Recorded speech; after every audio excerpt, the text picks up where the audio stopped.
जय गुरुदेव। Class 12 students, भक्तिन पाठ का आगे का सार इस प्रकार है।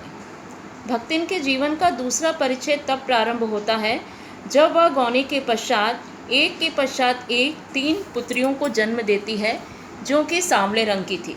इस प्रकार से वह अपनी सास और जेठानियों के पुत्रों को जन्म देने की परंपरा को तोड़ती हुई नजर आती है।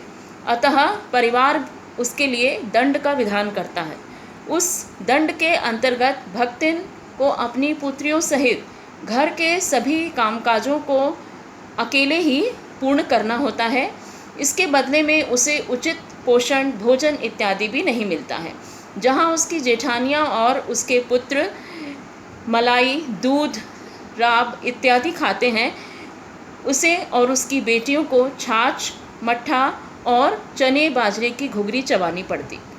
परंतु उसका पति भक्तिन की अच्छाइयों को भली भांति पहचानता था, इसलिए भक्तिन के कहने पर वह अपने परिवार से अलगौछा करता है और भक्तिन अपने साथ बंटवारे में सभी अच्छे खेत, अच्छी ज़मीन, अच्छे पेड़, अच्छे पशु इत्यादि लेती है। इसके पश्चात जब भक्तिन के पति की मृत्यु हो जाती है, पति के मृत्यु के पश्चात वह अपने परिवार के द्वारा दूसरे विवाह के लिए किए जाने वाले अत्याचारों का जवाब देती है और कहती है कि मैं दूसरा विवाह नहीं करूंगी। इसके लिए वह अपने बालों का भी मुंडन करवा लेती है।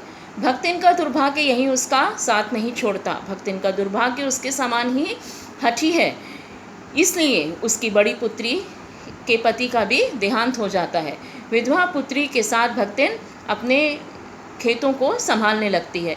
जेठ जेठौतों को आशा की एक नई किरण दिखाई पड़ती है कि वह भक्तिन की पुत्री का विवाह अपने बताए हुए किसी व्यक्ति के साथ कर देना चाहते हैं।